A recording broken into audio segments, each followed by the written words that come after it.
Krčili te i gradili pradjedovi i prabake, naslednici ostavili rodnu grudu i nejake. Kako nekad lijepo biješe, zarasle su opet njive. Sad imamo uspomene, ostalo je samo ime. Nesreće nas zadesiše, raseliše širom svijeta. Rodbina se sam poznaje, virtuelno preko neta.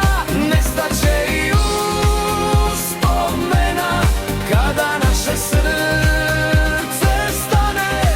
Da li će i tad ostati me brez ove dane?